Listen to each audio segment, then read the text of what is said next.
Do you ever feel overwhelmed by the ever-changing world of technology? Tech It Out can help make some sense of it all. Breaking down geek speak into street speak, technology columnist, author, and TV personality Mark Saltzman covers consumer technology each week for every listener.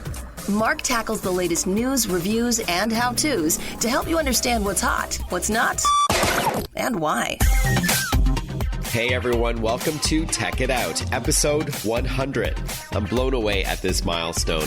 Thank you so much for the support since the syndicated radio show debuted in July of 2017.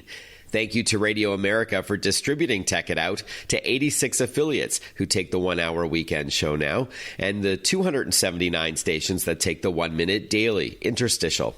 Also, thank you to my sponsor, ASUS, for your ongoing support. I'll tell you more about them in a moment. If you like Tech It Out, please leave a review on the podcast version if you can. It's a star system out of 5 in most cases. It goes a long way, so I appreciate that. Thank you again to everyone. Before we continue on with today's show, congratulations to the Toronto Raptors for your first ever NBA Finals win. This is huge for the city and for the country of Canada. That said, I'm wishing a speedy recovery to KD, Kevin Durant, and Thompson, who are both injured. Golden State Warriors did fight long and hard. It was a great matchup, really evenly matched games. All right, let's now move on to today's Tech It Out. On this week's show, it's interviews from E3, the video game expo that just wrapped up in Los Angeles. We're going to talk with Nintendo about their E3, what's coming soon from them. Veteran gaming and tech reporter Chris Morris will share his top picks from the E3 Video Game Expo, and I'll share some of my highlights too. Tommy Tellerico will join us to talk about the Intellivision Amiga console debuting next year. All of this is coming up this hour on Tech It Out. To kick off the show, I had the pleasure of sitting down with tech and gaming journalist veteran Chris Morris, who shares with us his top picks from the show. Chris, great to see you. How's your show going? It's going great. Thanks for having me. Of course. And it was good to hang out with you last night. It's always fun to blow off a bit of steam after a long day on the show floor. So this is it. This is E3, the big show every June in LA, where we get a chance to see tomorrow's games today. Let's, before we talk about your favorite picks, paint us a picture about what it's like walking around E3. You know, this was an interesting year because Sony wasn't here this year. Microsoft was off the show floor. They had something separate. So did EA. Mm-hmm. So it was a little bit roomier this year. But there was a lot going on. There were a lot of games, a lot of 2020 games shown this year. Right. And it is quite a spectacle, right? Like, you know, flashing colored lights and booming music, and there's dancers, and we call them cosplayers, people in costumes. It's not like most conventions. It's not dry. It's pretty wild. And I agree with you. I welcomed the extra room this year, not being so cramped walking around. But it's fun, right? It's a fun show. It is. And since they opened it up to the fans a couple of years ago, it's really sort of changed the dynamic of E3. The Fortnite booth here at the show was always crowded. They had people dressed up as the characters in the game. The bus was there. You could get a cup of Slurp, which is a drink in the game. And so it's sort of a fun place to come and just be around people that are as passionate about games as you are. Tell us a bit about your work as a technology and gaming columnist for different places. You cover this space, and you have been. What makes 2019 a great year for gaming, and where we're going next? I think 2019 is actually kind of a transition year for this industry. There's a lot of good stuff coming, but it's 2020, I think, that everyone has eyes on right now, because you've got new consoles coming out next year. You've got a lot of big titles that are going to come out. I've been covering this industry for 23 years now, and it never fails to surprise me. So it's a good year, I think, this year for E3. It's, fewer games, but better quality games, I would argue. But let's dive right in with your favorite picks. I know it's hard to only choose a couple out of probably the hundreds that you've seen, but anything bubble to the top? I really liked Watch Dogs, the new Watch Dogs from Ubisoft. Yeah, with Legion, correct, yeah. I had a chance to get some extensive time with that, and there's a learning curve to the game. It's going to take a little bit if you've never played the game before to get what's going on, but it's such an open world. To be able to play as any character in the game, that's a pretty exciting advancement, I think. So in the original Watch Dogs, you played in Chicago, but now it's London,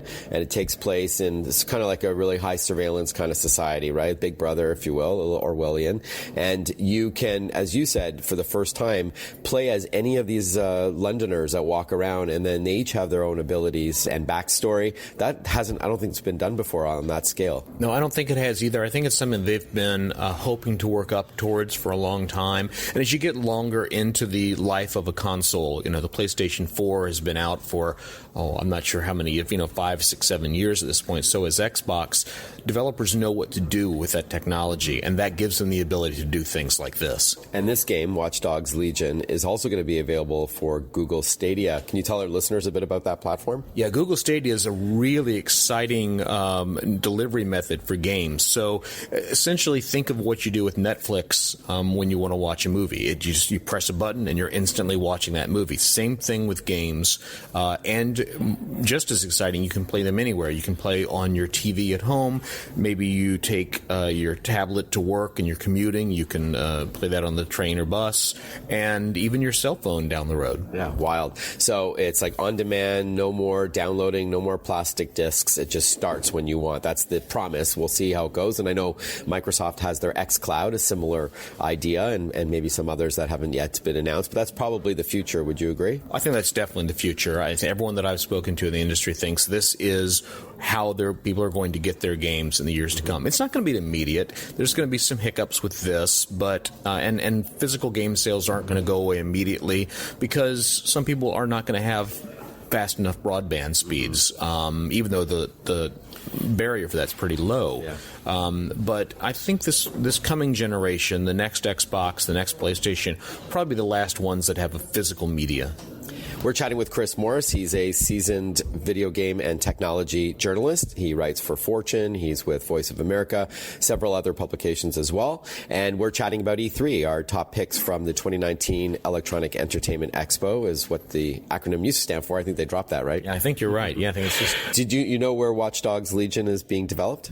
I would guess Canada. Yes. Toronto. Ubisoft Toronto is working on that. And that's coming out, I believe, April of 2020. So we still have a little ways away before we can get our hands on that game. What else caught your eye? Any other action games like Watch Dogs that you liked? I got to say I'm excited about the new Halo. I thought it looked really good. They kind of dropped the ball with Halo 5, and I think even the people at Microsoft would say that they weren't real happy with how it was received.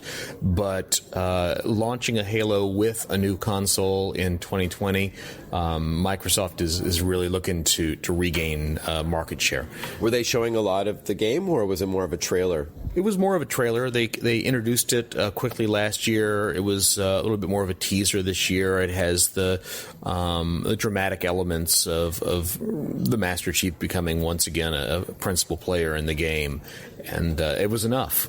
So this is going to launch with the Project Scarlet, which is the code name for Xbox's new console coming in the holiday season of 2020, right? Right, yeah. Yeah, that's what they said at the press conference this week. Have you seen Cyberpunk 2077 or Call of Duty Modern Warfare? Those two I thought were really strong. I did too. I saw Cyberpunk actually just a little while ago, and I think that's going to be a really exciting game for a lot of people. It's going to be a blend of action and role-playing, and I think that might catch a few people off guard because it was kind of introduced as an action game. But the role-playing elements of it are going to be, I think, more exciting. Mm-hmm. It's actually based on a pen and paper tabletop role-playing game before it went digital, which is pretty cool. And Keanu Reeves stepped on stage, speaking of Xbox, to announce that he's involved in the game. He doesn't play the main character, but he plays Johnny Silverhand, who I think is sort of a hologram in your head that assists the player throughout the game, because you play as V or 5, I don't know how you pronounce it. So Keanu was motion captured and all that, and the crowd went nuts, I heard. I wasn't there for Xbox, but I heard people went. You were there, right? Yeah, I was there. It was the moment of E3 because they went to extreme lengths to keep his appearance there a secret, and he just sort of walked out on stage and just the place exploded. And that the next day, Ubisoft, as showing off the new Ghost Recon, had John Bernthal from The Walking Dead, who is one of the characters in the game, and it was exciting enough that he came out there, but he brought his dog Bam Bam, and I think everyone was excited to see the dog too. Any other games at E3 that caught your eye? Actually one more that springs to mind is Luigi's Mansion, the new one from Nintendo, coming out later this year. Yeah, Luigi's Mansion 3. Yeah, and it's some new gameplay mechanics that are just more fun to actually experience than to hear about. Talk to us about the game. What do you do in the game? The game is you are Luigi, Mario's brother, and you're trapped in a mansion, and it's haunted by ghosts. And so you have essentially a vacuum cleaner with a flashlight on it, and it's your job to rid the place of the ghosts. So you stun the ghosts first, right, with the flashlight, and then you can use your vacuum cleaner, like a Ghostbusters kind of thing, on your back to suck them in, or you can actually reverse it and blow air to navigate around obstacles, like to clear an area. And now you've got something called Gooigi, which is his sort of doppelganger, a green, transparent, gooey thing. What's the mechanic there? What could Gooigi do that Luigi can't? Well, you're sometimes going to come across gates and things like that, and maybe you don't have a key, maybe there isn't a key. So as Gooigi, you just kind of slime your way through them and then reincorporate your body. Yeah, awesome. Great to see you, Chris Morris. Always a pleasure running into you at events like CES or South by Southwest or E3. And, keep doing what you're doing. You're rocking it. Great to see you. It's good to see you, Mark. I'll see you in a few months. You got it. Before we continue on with this show, Tech It Out is powered by ASUS. Thank you for your ongoing support. ASUS creates technology for today and tomorrow's smart life, including its line of award-winning ZenBook laptops and their gaming gear called ROG, or Republic of Gamers. Go to asus.com/US/radio for more info. We'll be right back on this 100th episode of Tech It Out. Listen to Tech It Out whenever you want. Find the Tech It Out podcast at iTunes or wherever you get your podcasts.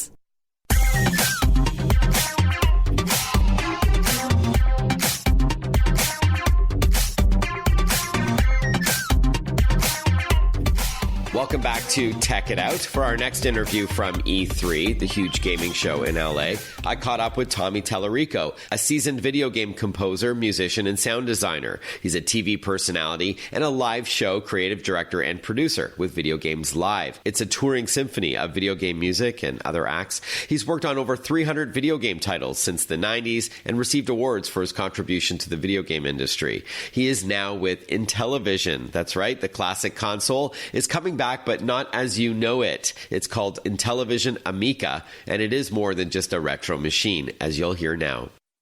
I'm here with the man, the legend, Tommy Tallarico. How are you? I'm excellent. Thanks, Mark, for having me. You're an industry veteran, and it's a pleasure always to see you at events like this, but even more special this year because you are now part of this new gaming console that's coming in 2020 that I think our listeners are really going to get a kick out of, so please tell us all about it. Yeah, so I became the CEO and president of Intellivision, which was an old console that came out in 1979, and it had 20% of the video game market back then, and Atari had the other 80%. But great sports games back then. I remember Intellivision was awesome. You're out. Remember that? Yeah. The Intellivision baseball, of course. I love the controllers with the number pad on it. Remember the disc? They were very unique and very different. Yeah. And so what I did is I took over, like I said, as CEO. And what our whole thing is that we want to bring families back together to play games. I mean, the quick elevator pitch is that we're kind of picking up where the Wii left off 13 years ago. So bringing families back together, bringing people in a room together, making the game simple, affordable for the family and friends, and fun. That's really what we're all about. It's called the Intellivision Amico. It's the new console. Amico is the Italian word for friend, and it's getting launched on 10/10/2020. So we're still a year and a half away, but here we are at E3 showing the machine and 22 playable games. It's going to launch with 40 games, and it's going to have 5 games packed in. It's under $200. It's going to come with 2 controllers that have a touch screen on every controller. You can also use a smartphone with it, I understand. You can hook up to 8 smartphones to the device and download our free app, and everyone can play. This is crazy. All right, so even though you're the CEO of Intellivision, this isn't just a reboot of the old games from the early 80s. That's right. Or late 70s, and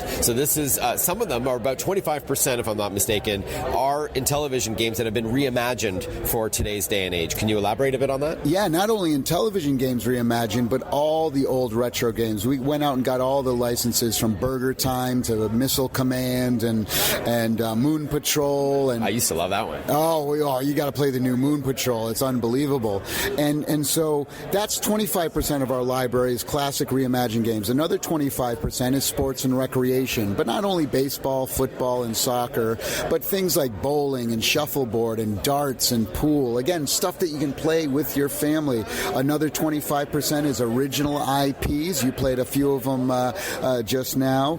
And then the final 25% is all like board games, puzzle games, word games, dice, card games, stuff like that. So we're really something in there for everyone. Every one of our games has a one player mode, but the real fun begins. Every one of our games also has cooperative, couch co-op, local multiplayer as well. Right. So again, one of your pillars is family time or with your friends, socializing, which I would give credit to the Nintendo Wii for kickstarting that. Right. But then nothing really since. And then today's consoles, and then other ones that you're gonna go up against arguably in late 2020, like the Xbox Project Scarlet. Yes. That's obviously you get one controller in the box. It's mostly a solo solitary experience, unless you're playing online with somebody like in Fortnite or whatever. But you really want to bring people around the TV and have fun together. Because that's what gaming used to be, right? When we were growing up, Mark, everybody used to play in a game together. And I guarantee that all your listeners out there, when they think of their greatest video game moments and memories,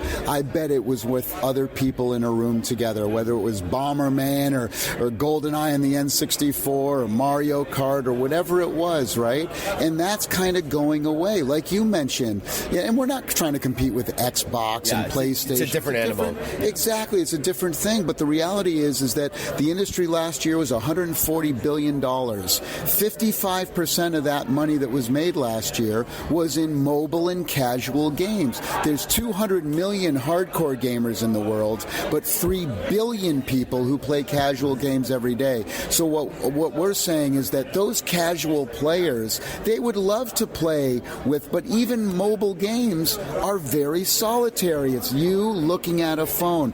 Technology has been driving families apart in the 21st century, and Intellivision is going to use technology to bring people together. Awesome, Tommy. I'm wishing you much luck and success on this. Still 16 months to go. Yeah. It's called Intellivision Amico. It's coming on October the 10th, 2020, or 10/10/2020. Love that, by the way. Thank you. And where can our listeners learn more about the console if they want to read up on the games and how it's different than other consoles out there? Absolutely. Go to IntellivisionEntertainment.com. All right, and congrats on the new role. Very exciting. Thanks, Mark. Great to see you. Rockin'.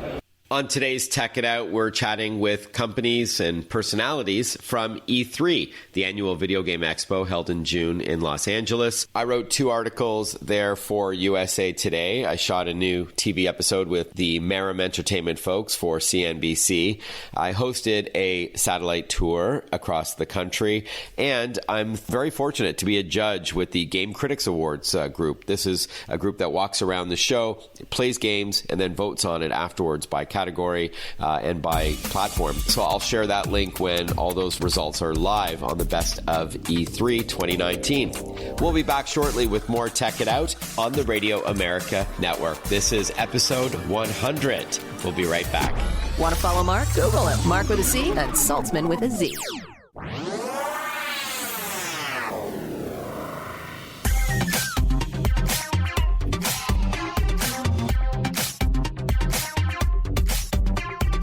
Breaking down geek speak into street speak. This is Tech It Out. Tech It Out with technology columnist, author, and TV personality Mark Saltzman. Welcome back to Tech It Out in the special E3 video game edition of the program. I'd argue that Nintendo had one of, if not the strongest booths at the 2019 E3 Expo in LA. At E3, I caught up with Andrew Collins, manager of social media and PR at Nintendo. Thank you, Andrew, for your time. How's your E3? It's been fantastic. You know, one of the great things about working with Nintendo is, the booth is always so popular and it's always full of really happy, smiling faces. So, it's a long day, it's a long week, but it's a really happy week. Miraculously, we found a quiet room here at the back of the Nintendo booth, so thanks for carving out some time to chat. Before we talk about the future of the Nintendo Switch and some games coming down the pipeline later this year, which is really what E3 is all about, a glimpse into the future of the interactive entertainment space, talk to us about the popularity of the Nintendo Switch as a platform, as a gaming system. Why do you think it's doing so well?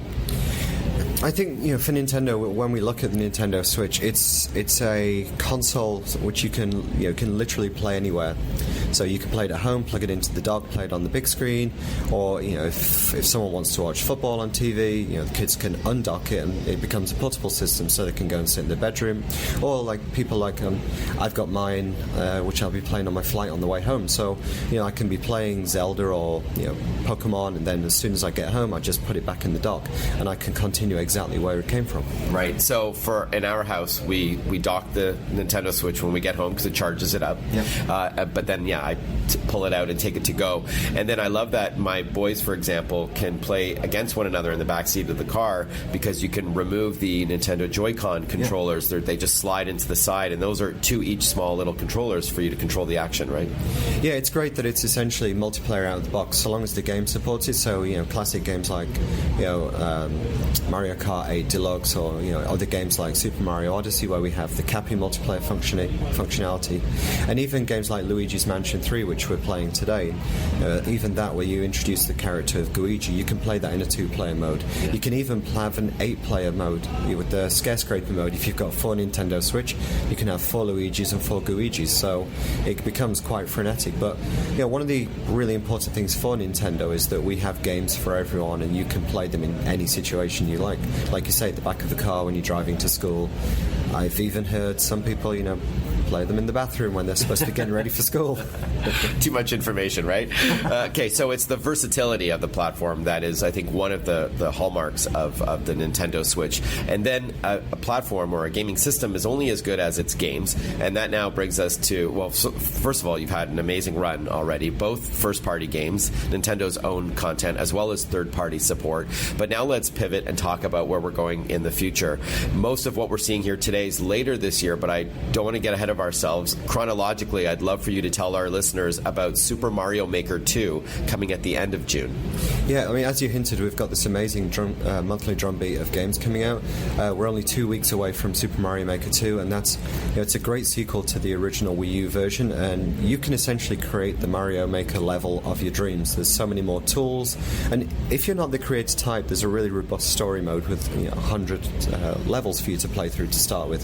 If you're playing online, you can access Course World, which will give you pretty much access to every course that anyone makes. They upload them to Nintendo Switch Online, and I figure probably after about a month you'll have maybe 100,000 levels that you can try. Some will be fiendishly difficult. We saw that a lot with the Wii U version. So one of the things we've done this time is there's a really deep search facility, so you can search for difficulty, type of level, characters, and the world. And highest rated as well, right? There's this whole community aspect to it, so you can see what's trending and then download those best levels around the world. Yeah, so people could follow you and they could download yours.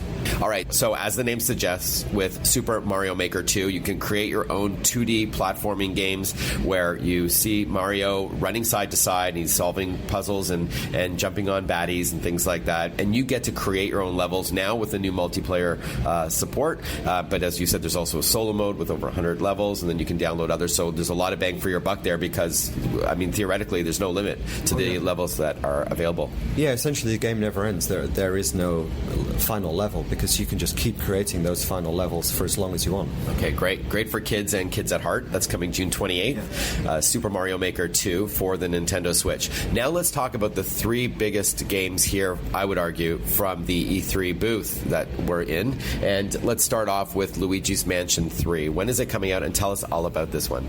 So Luigi's Mansion 3, we've just said that's coming out 2019, so people can look forward to that later in the year. And one of the things I've really enjoyed is when you play the game, you're essentially like the graphics are so nice. It's like you're playing a beautiful Saturday morning cartoon, and it's got a really nice humor about it. So Luigi and his friends have received this invite to this hotel. Hey, come and stay at our hotel for free. Sounds too good to be true, and clearly, it is too good to be true. And all Luigi's friends disappear, and it's up to Luigi, who, let's face it, he's not the bravest character in the Nintendo universe. It's up to him to track down and find his friends in what is a haunted hotel full of traps and ghosts and goblins and people out to get him, really. And one of the big game mechanics is his vacuum cleaner on his back. back. I forgot the name, so please. The Poltergoo. Poltergoo, as in poltergeist, right? Yeah. Okay. And then he's got his little friendly dog, the Polterpup, and then flashlight. Yeah, the flashlight. So you've got the flashlight ability. So if you're being attacked by ghosts, you give them a quick flash of their light, and then you can suck them into the poltergoo. But one of the cool things you can also do is you can like lock them into the beam and then swing them around. So if imagine there's 3 ghosts in the level, you can lock onto one of them and use that ghost to take out the other 2.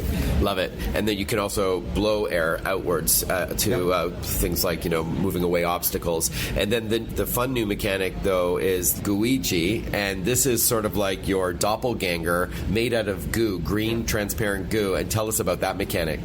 Yeah, so Gooigi is a ton of fun because there'll be certain areas within the Haunted Mansion that you just can't get to. So as we see in the demo, Luigi is just like cowering along and suddenly steps on a trigger and huge spikes come up from the floor.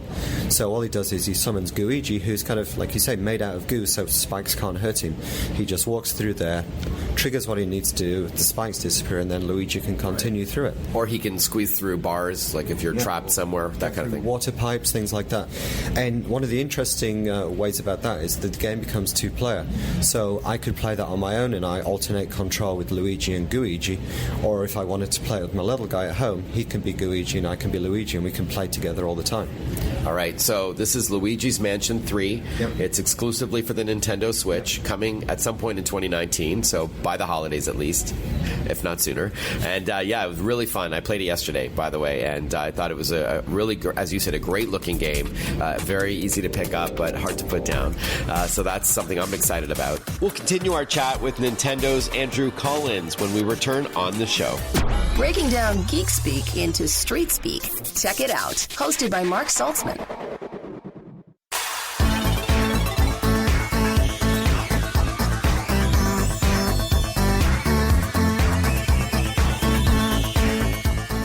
Welcome back to Tech It Out. We're chatting with Andrew Collins from Nintendo about the video game company's highlights from the E3 Video Game Expo, just wrapped up in Los Angeles. Pokemon is coming to the Nintendo Switch again, so talk to us about this new title. I played that as well yesterday. So Pokemon Sword and Pokemon Shield are 2 new games which are coming out November 15th, and it's a whole new generation of Pokemon coming to Nintendo Switch. And it's proving a really interesting game. It's a whole new region. It's the region of Galar, which is based on the British Isles, so I feel like I've got a bit of an investment in that one. And what we'll see here, it's a very open world game, and there's a really great area called the Wild Area, and in that it's one of the interesting things about the Pokemon is that you'll meet different Pokemon depending on what the weather's like. You'll see some for rain, some for different types of weather conditions, and you'll see some different Pokemon in the cities. So it's going to be really interesting for fans who have played the previous Pokemon games and really want to explore and meet these new Pokemon. Yeah. And I love that that's part of the strategy or tactics, if you will, where if it's a water-based creature as well, you don't want to use a water-based attack because it may not have much of an effect on them. But if you use fire or another, that's all part of the role-playing game experience. So I had a lot of fun, and I like that there's an in-between world as well where there's like these pipes everywhere. I don't know what that area is called. Was the gym that's in the demo. That was one of the water gyms. Yeah. And then if you played the demo at the very end, you meet one of the literally the big new features of the game, the Dynamax Pokemon. And this is a functionality where you can turn any of the Pokemon in the game into these huge 50-foot behemoths. So imagine like a huge Pikachu being coming into a fight. Awesome. You can actually capture these wild Dynamax Pokemons in the game. And that's where we have something called the Max Raid Battle, where you and 3 friends can join together and take your trainers to take on this wild Dynamax and hopefully catch him to use in other battles yourself. All right, great. We're chatting with Andrew Collins from Nintendo about E3 2019 and all the cool titles that Nintendo is showing. Let's end off on The Legend of Zelda Link's Awakening. This is a reboot of a classic game. Yeah, it's a reimagining of the original Game Boy game from the early 90s, and it's one that I've been personally looking forward to because I've got such keen, fond memories of when I played it originally, and like hearing the music at the start, it's like stepping into a beautiful warm bath of nostalgia. It has that classic Nintendo feel, and what we've done with, reimagined how would that game look if it was played now. And so when you play it, it's this beautiful cartoon and everything's gorgeous and bright, and it's like a really happy world with this classic story that is one of the best Zelda adventures that we've ever brought out. Yeah, I just played a little bit yesterday where I got my shield, and then I had to find my sword down by the beach. Oh, did I just spoil that? You have to find your sword. And then first 5 minutes we get. Yeah, there you go. And then you venture off on this grand adventure, and it's like a dungeon crawler, if you will, top down, but with 3D animated characters this time. But it's the same view though as the classic game. It's kept a lot of the originals. One of the things that we did adapt is for people who played the original, there's a lot of time spent in the menus and kind of not in the direct gameplay. So when the team were looking at how would they reimagine this game, they worked on reducing the time people would spend in the menus. So instead of lots of deep menus, we've got a really good map which gives you a lot of the information that you need. You can put pins in it, so maybe there's a boulder that's an entrance to a dungeon, but you can't pick it up because you've not got strength. You can put a pin on there, and then you know that you come back later on.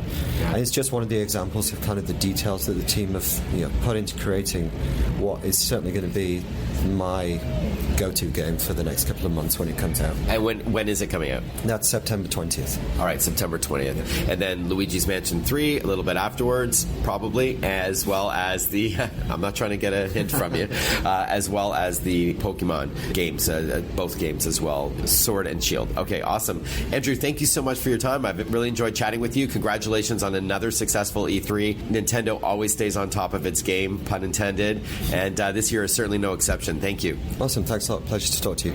You're listening to the 100th episode of Tech It Out. I'm proud of that milestone. The show started in July of 2017, and hope you've been enjoying it so far. If you've got any feedback for me, you've got some suggestions maybe on an upcoming topic or a guest you'd like to hear from, any constructive feedback, I'm all ears. You can hit me up privately or publicly.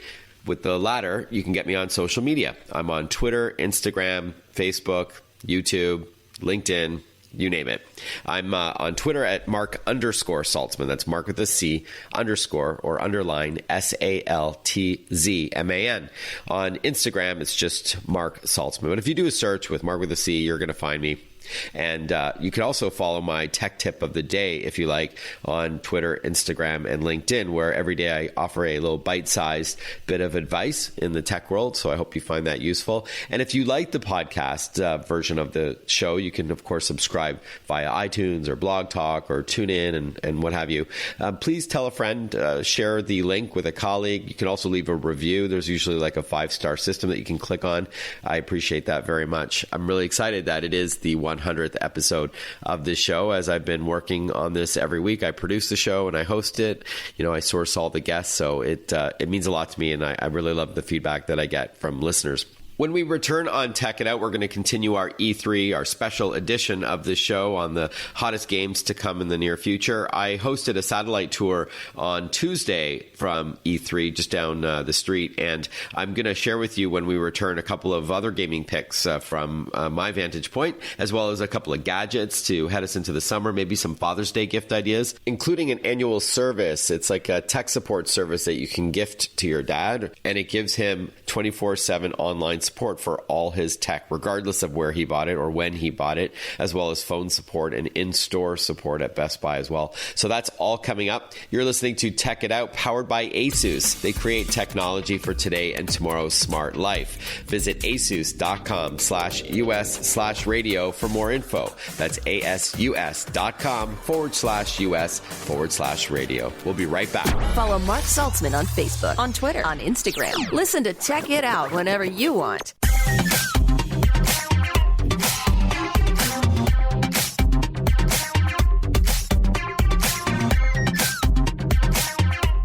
All right, so I'm here in Los Angeles at the annual E3 Expo, the annual Mecca, every June to LA to catch a glimpse at tomorrow's games today. It's only open to people in the industry.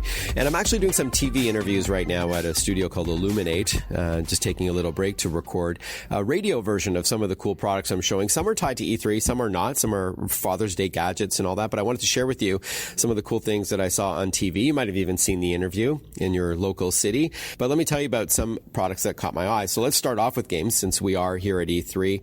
There's a ton of buzz about Final Fantasy VII Remake from Square Enix. It's the reimagining of the iconic Final Fantasy VII role-playing game, or RPG, came out many years ago. But now with amazing graphics for next-gen systems, there are memorable characters, of course, a deep story, and an engaging battle system. Final Fantasy VII Remake will debut in March of 2020, so you're going to have to wait to play this game, but you should check out the video on YouTube if you haven't seen the trailer from the 2019 E3. Again, it's called Final Fantasy VII Remake from Square Enix, and it will first debut on the PlayStation 4. Next up, Minecraft Earth is going to be an all-new free-to-play augmented reality game for mobile devices when it debuts this summer. Imagine creating and playing in a digital world that's superimposed on the real world around you, playing Minecraft and collecting items. And you can do so by yourself or with a friend. The closed beta launches this summer, meaning it's not publicly available yet, but you can sign up and test drive the game and give some feedback. And that's, again, called Minecraft Earth. And you can sign up now for that closed beta at earth.minecraft.net. It will work with iPhone, iPad, and Android devices. If you love retro games as much as I do, I've been showing on TV this morning these arcade one-up cabinets called countercades. They're tabletop replicas of classic arcade games that you know and love. I'm talking about Pac-Man and Space Invaders, Centipede, and Dig Dug. Each machine has 2 games in them, and they're $199 a piece at Walmart and EB Games and Kohl's and some other places. Again, the company's called Arcade One-Up, and these small products are called countercades. They also have 3/4 sized arcade cabinets that are about $2.99 and up, sold at Walmart, but these are tabletop replicas called countercades. All right, SteelSeries is here at E3 with a cool new headset, a wireless gaming headset called the Arctis 9X.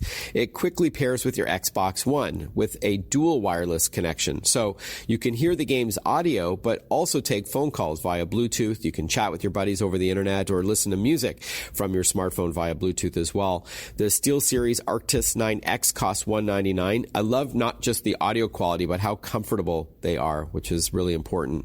That's Arctis, ARCTIS 9X. Next up, as a traveler who works on his laptop a lot, I always back up my important info because you never know what's going to happen. You can drop your laptop and then you can't access your files, or it can be stolen or lost.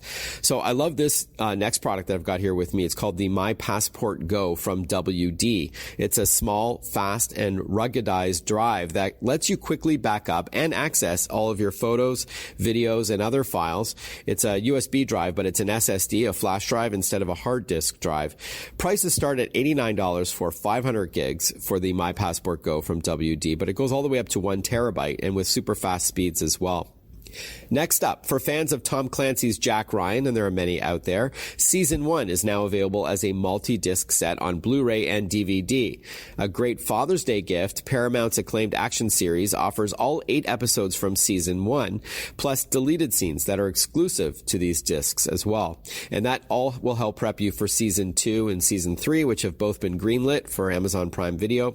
But for this box set, it's $21 for the DVD and about $28 for the Blu-ray. Finally, whatever tech you buy Dad for Father's Day, a great gift is a service called Total Tech Support.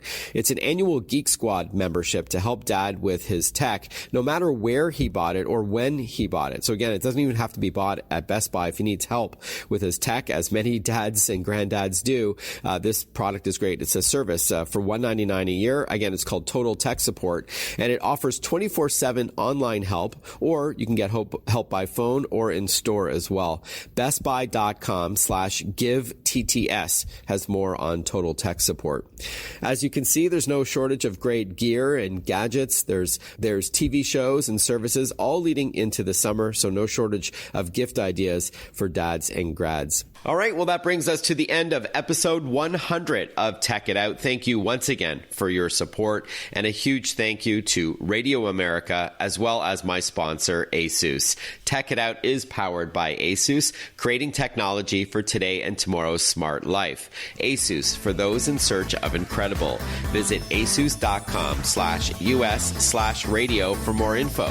That's ASUS.com/US/radio. Have a great rest of your weekend, everyone. Congrats to the Toronto Raptors for taking the NBA Finals once again. And I'm wishing all the dads out there in Radioland a very happy Father's Day. All the best. And I'll speak with you next weekend on Tech It Out. Bye-bye for now.